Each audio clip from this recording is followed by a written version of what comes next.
আপা আপা ঘৰত আছে না নাই?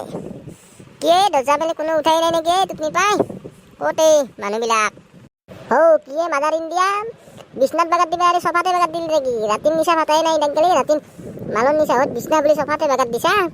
গৰু বিহু ক'ব পৰা নাই আজি পুৱা গৰুক গা ধুৱাব লাগে তই চাতে চফাত পৰি বল বল বল উঠ নিংনা হন গোটেই গৰুক গা ধুৱা লাগে। কোনিয়ে হাপাৰ ৰুমত কোনি গেৰি আছা? মই বাৰীত দেখনি আছোঁ ৰ ধৰিব পৰা নাই কোনি মাতটো বুজি পোৱা নাই। গৈছোঁ ৰ হাপাই নুঠে ৰ কালি কিবা খাই আহিছে নুঠে নিমা খান চালা আজি তাক ক'লোঁ গৰু বিহু বুলি লাও বাংনা লৈ আহিবি সি তুমি পাই উঠিব পৰা নাই। গৈছোঁ ৰ মই বাৰীত পাই আঞ্জা কাটি আছিলোঁ তাতে বাৰীত বহি। কিয়ে নিংনা ধুনে এই পুৱাই আহিলি যি আমাৰ হাপা আৰু উঠবাৰে হোৱা নাই। তোহাৰ গৰু চৰু ধুলি নেকি? হাপাক মাৰে গৰম পানী মাৰি দি অলপ তেতিয়াহে উঠিব তুমি পাই।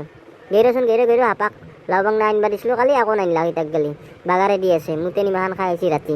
মাত তাক মাত কিয় নিংনা হাকাৰ কৰি মোৰ বাঢ়িছে ৰাতিপুৱা 6টা বজাতে উঠিম ৰ তুমি পাই। গৰু বিহু আজি গম পাইছোঁ হ'ল বুলি আৰু ইনাম পুৱাই উঠিব পাৰি না। গৰুকহে গা ধুৱাব লাগে তাতে কিনো ডাঙৰ কথা হ'ল। দুটা গৰু আছে আৰু দুটা গাহৰি আছে সেই দুটাই ধুৱাব লাগে বেলেগ কাম নাই নহয়। ইনাম ৰাতিপুৱা উঠিব লগা কি কাৰণ আছে? তই আৰু ৰাতিপুৱা মাথাটো নষ্ট কৰিব আহিছা।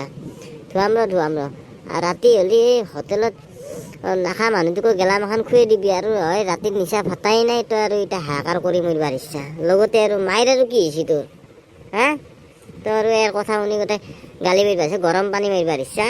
উঠো আপা এতিয়া 8টা বাজি লাভ নাই 6টা বজা বুলি 8টা বজাৰ ইচ্ছা তেতিয়া তই এতিয়া কেইটা গৰু গা ধুৱাব যাবি? নদীৰ পাৰত গোটেই মানুহ ভৰ্তি হৈ গৈছে। এটা কাম কৰ তই গৰু দুটা ল আৰু তোৰ গাহৰি দুটা ল এখন তাৰ কুকুৰ বাৰীত দেখি যে লেট্ৰিনটো আছে লেট্ৰিনটোৰ পাছত এটা খাল এটা আছে এই খালটোতে গৰুটো ধোৱা মাহ না কি ক? বেলেগত তই আৰু মাথা মাৰি লাভ নাই। তোৰ ভতেৰি যাকক বোলে বিয়া নাই চাগে বিয়ান দিব যাবি তোৰ সময় হ'ব নহয়। গতিকে সেই পুখুৰীটোৰ পাৰতে গৰু আৰু গাহৰি দুটা ধোৱা না সেয়ে কৰোঁ না কি কৰা? বল সোনকাল বল। কে ভেকলিৰ ভেউক এলা ক'ত বুদ্ধিমাখান পা এই পুৱাই মাথা নষ্ট কৰা আৰু বুদ্ধিমাখান দিছা। বল তোৰ বুদ্ধিমাখানে শুনি ৰাতি আৰু কিবা এটা কৰিমা। বল সোনকালে বল। এই খন্তাৰ খোৱাৰ বাৰীৰ পাছত গেলে বল গাহৰি দুটা ল তই মই গৰু দুটা ল'ম বল।